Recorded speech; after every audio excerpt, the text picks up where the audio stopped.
Peace family, I have a download that I want to share, a word, if you will, about discernment. And I'll start by welcoming you to the Aetherium, the spiritual sanctuary where cosmic wellness is being pioneered. Cosmic wellness is a spiritual practice that contextualizes us within the universe, and it is built upon a foundation of spiritual abolition. This practice of shadow work finds itself in decolonial praxis and frames everything that we do in this practice. And so I think it's time that we discuss the difference between judgment and discernment. And I think it's time that we stop conflating the two, because it is absolutely to our greater detriment. Especially in today's day and age, I think after so many social reckonings regarding bigotry, it is seen by most, maybe as it should be, maybe not, but it is seen by many people overarchingly as bad to be judgmental. And I don't necessarily disagree with this assessment, but I think that it lacks nuance, because the reality is that a lot of people are condemning others for being quote unquote judgmental, when in reality it's discernment. And not exercising discernment is what's leading people to remain trapped in karmic cycles. It's leading people to continue perpetuating harm to themselves and others, because they don't want to accept life on life's terms. They don't want to accept the truth, the reality as it's facing them. It's right there in their face. And people will complain and be like, God, why is this happening to me?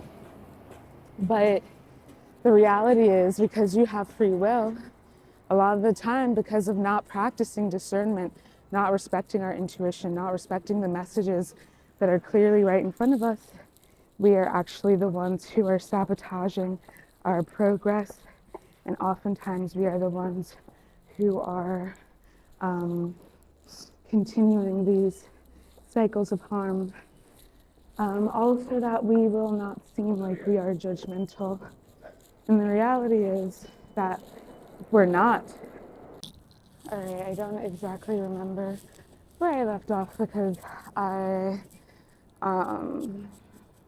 paused because I was in transit. But yeah, people blame God for, the situations that they find themselves in.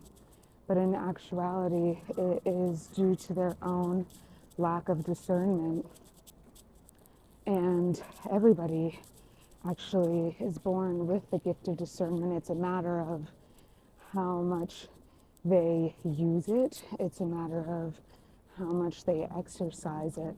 Because just like when you exercise, you build stamina, you build your lung capacity, you build your muscles, all that good stuff. The same applies to using the gifts of your mind, your heart, and your spirit.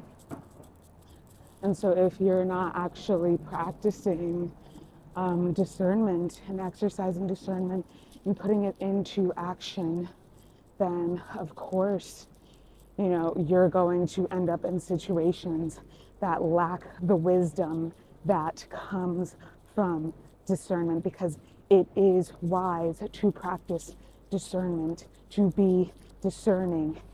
Being discerning means seeing something for what it is. Being judgmental means passing judgment on that thing. If I am lactose intolerant, which I am, and I see that something is made out of dairy, that just is the fact of the matter. And I know that I'm lactose intolerant, then 1 + 1 = 2. If I have that, I will get sick, so I don't have that.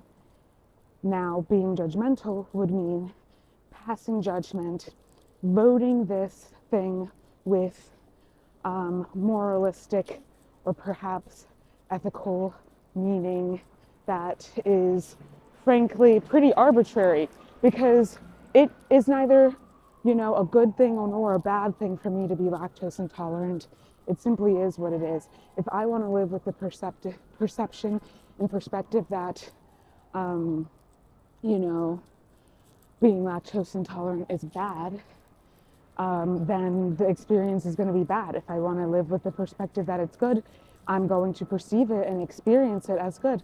But if it simply is objectively, then it just is what it is. And really it is what it is. So much suffering is caused by unnecessary, arbitrary, emotional investment in things that don't need our emotional investment. Okay? Whether or not somebody else wants to load emotional investment onto something, we have to call back our power. It doesn't need to be that big of a deal. Okay? So it simply is what it is. I've had people be offended because I didn't eat something that they made because it has dairy in it. And they know that I'm lactose intolerant. So, or times where, yeah, they could have just been like, even if they didn't know, if you didn't know that I was lactose intolerant, and I was just like, oh, I can't eat this because I'm lactose intolerant. And it just is what it is. And it's like, oh, okay. You know what I mean? But if you knew that I was lactose intolerant and you're offended because I'm not making myself sick to eat your food, then I have to exercise the power of discernment and understand that there's something wrong with you because you want to hurt me. You want to harm me. Objectively, that's what that is. Objectively, you're mad because I'm not willing to poison myself. And that's a problem. Okay? And that's just the objective truth of the situation. Somebody's upset because I will not poison myself. And it is poisoning myself to ingest dairy because I am lactose intolerant. And there's really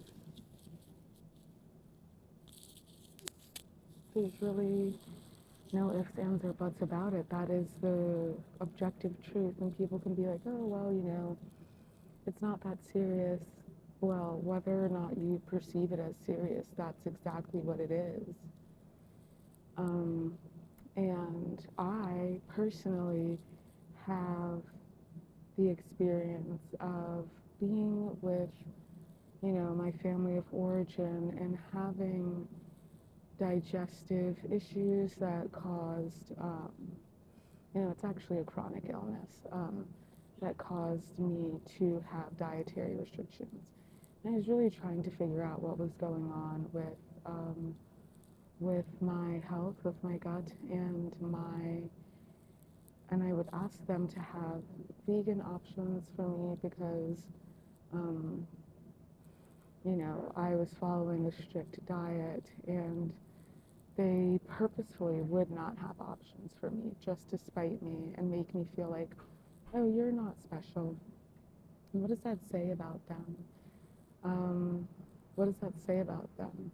Whether or not I feel good about it, whether or not I feel sad about it, they intentionally did not want me to be able to eat without causing myself harm, which means that they want me to experience harm, and they actively did things to harm me. Either starve or be poisoned is essentially what they were saying. And that is not a judgment. That's just the truth. That's discernment. Discernment is being able to get to the heart of the truth. Okay, so I don't go around those people anymore because that's not the only way. There were many subtle ways and overt ways in which they caused me tremendous harm. I don't go around those people anymore. You know what I mean? And because of those situations like that, when I came into contact with this person who was visibly upset because I didn't eat their food that had dairy in it when I made it clear that I had dairy allergies on multiple occasions. I knew that that was not a person that was safe. I knew that that was not a person who was good for me.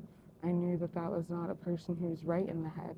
There's nobody who is sane, you know, reacts that way to somebody taking care of themselves. And that's not the only ways, and that's not the only way in which she, you know, clearly had issues with boundaries and serious codependency. And whether or not I'm going to sit here and judge her as if she's good or bad, the reality is she's just an unwell person.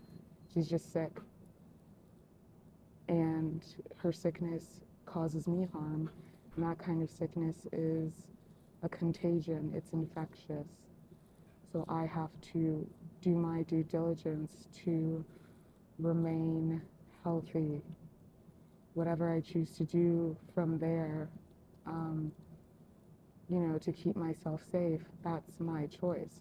If I choose not to and I continue being in relation to somebody who does not wish me well, at the heart, in their heart of hearts, they don't wish me well, for whatever reason, it has nothing to do with me and everything to do with them, then, you know, the consequences are on me because I knew better and I did not do better.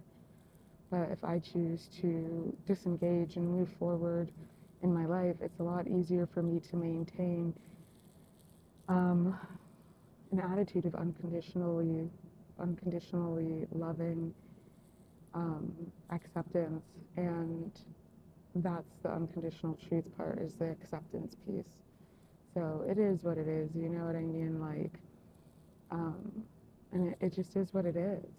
And of course I'm allowed to have feelings, and I'm allowed to like experience those feelings, and I'm allowed to, and in fact I'm encouraged to experience those feelings, because through experiencing them, that is the only way that I can like get to the other side of them, by walking through them, by feeling them, by letting them flow through me. Then, you know, by letting them flow and doing the shadow work and maintaining an orientation towards Christ consciousness, that is unconditional love, unconditional truth, maintaining a foundation grounded in that as my integrity and oriented towards that, you know, I will come out on the other side better, brighter, and much more healthy, and also much wiser.